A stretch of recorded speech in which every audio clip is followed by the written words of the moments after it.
Welcome to Dance History in the Kitchen. I am Elita and I will introduce you to the exotic world of contemporary dance. Well, actually, we need to be more precise. Western contemporary dance, Western contemporary dance history, Western contemporary theatre dance history. It's a very complicated term and quite confusing one, but let's break it down. Contemporary dance can be seen in many different formats.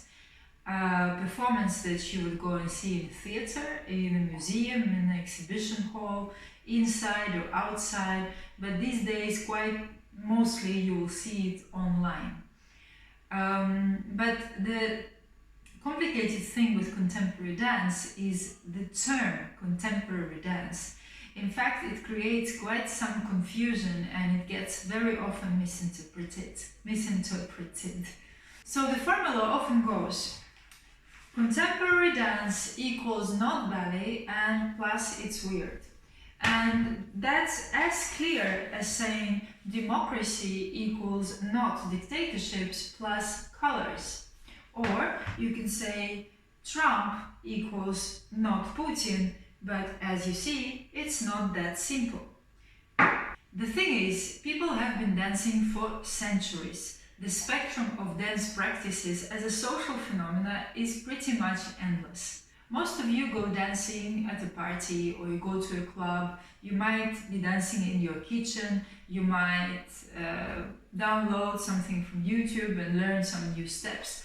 But it's not that often that people actually will go to a theatre and watch contemporary dance performances. Mainly people will rather go to a theatre play, or they will go see a ballet, or they will go see a jazz dance or show dance. They might go to a musical or a street dance performance or a street dance battle. But contemporary dance, it's a little bit weird. Some people say it's a bit of a lottery ticket. It's either really good or it's really bad, so I prefer not to go. I wouldn't say that it's that black and white, because indeed some contemporary dance is mind-blowing, but some is just boring. It's really not about that. It's not about understanding good or bad, and just like many things are actually, and like with most things, the quality of a thing or someone depends quite a lot on your own knowledge or your own pre-knowledge, so your own references, unless you prefer preset formats like contemporary equals not ballet. Contemporary dance has many expressions, and the first step to do is to actually define what is it that you like to watch, what triggers you to continue watching, what makes you bored, well, think about it. What is it that makes you want to go and see a contemporary dance performance? Or perhaps rather think, what is it that makes you not want to go and see a contemporary dance performance? Another complication is the actual word, contemporary. It literally means with or of time. Some prefer saying in time, or like in other languages, like in Swedish, they say now time or at the same time. But what does that all mean? If with time, then with which time exactly? And if in time, then in time for what? And if now time, where does now actually stop? There is another very common misconception of contemporary dance, is that contemporary dance doesn't dance. It's really strange, I do not get it, and I really can't get it all at once, so I don't go. But let me give you an example. Did you read this and at once you understood what means equality as a starting point? Or did you read this one and you immediately understood what is distribution of the sensible?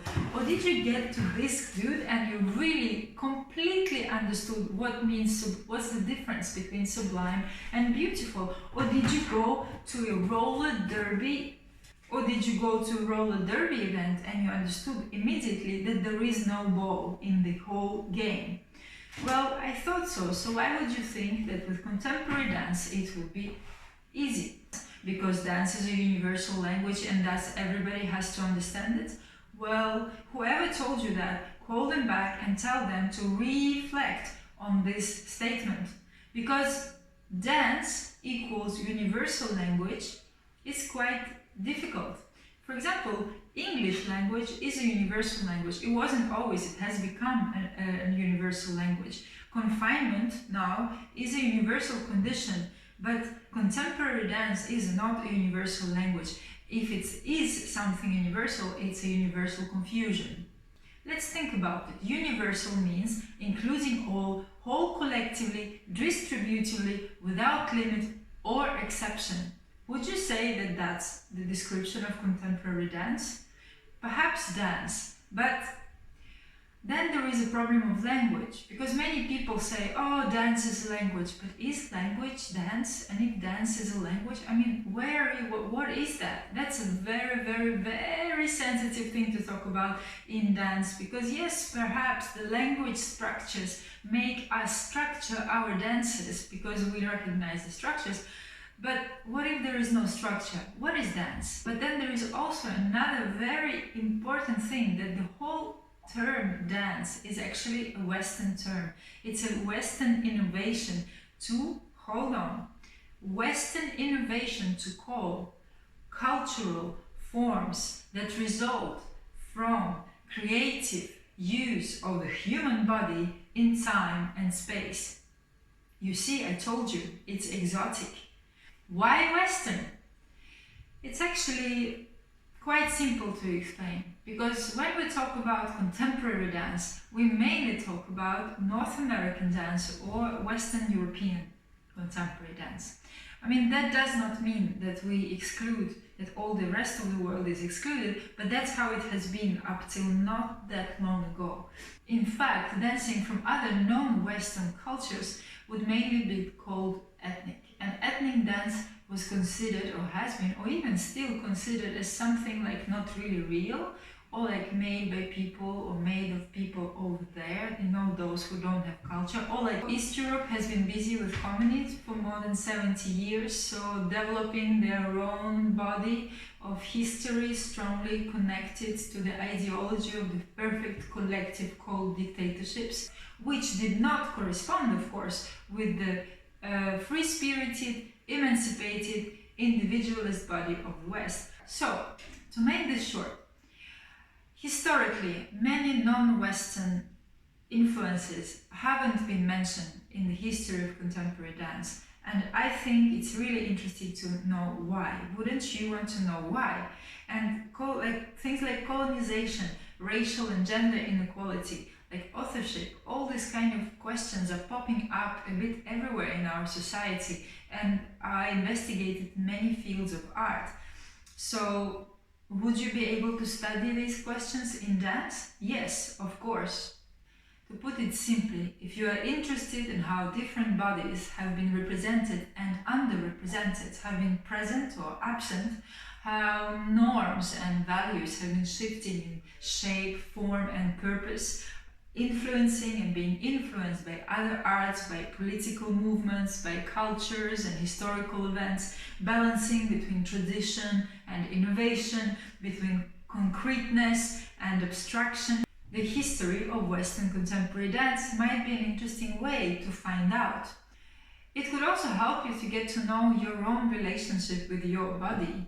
It actually can explain why is it that some things you like more, why do you prefer to go to musicals and not contemporary dance. It can also explain you why do we move the way we move, and why does contemporary dance not dance? Or does it? And hopefully it will make you realize that contemporary is not just not ballet. In fact, they are part of the same family. There is no contemporary dance without history of ballet, and there is no ballet without the history of contemporary dance. They are pretty much interrelated, and it's important to understand that, in fact, because when you understand that, then you won't be so upset when there is no dance when you go to see a performance of a contemporary dance. Many contemporary dance performances and many contemporary dance festivals have been put on hold or have been even cancelled.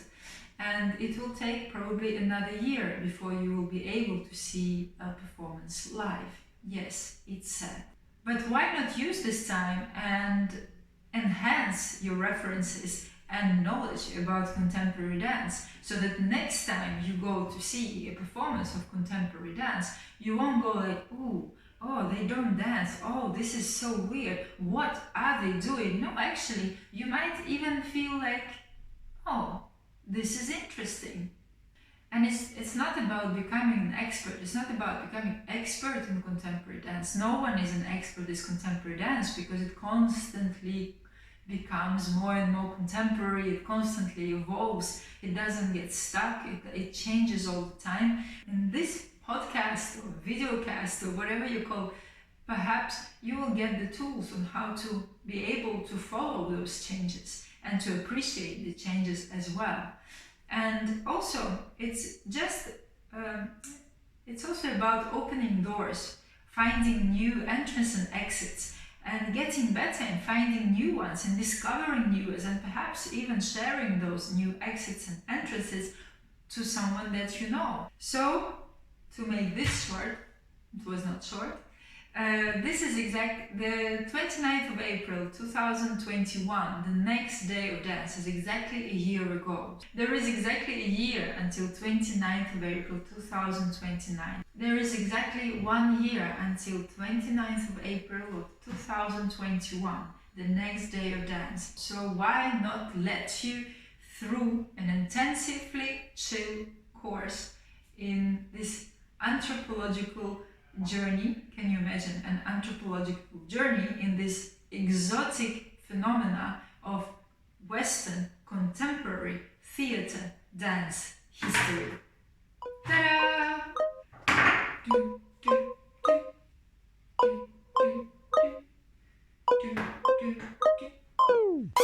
I'ma start it from the bottom. I'll show you how to flip a dollar. I got food in my dining room. I'm better. It's another day, another chance. I wake up, I wanna dance. So as long as I got my friends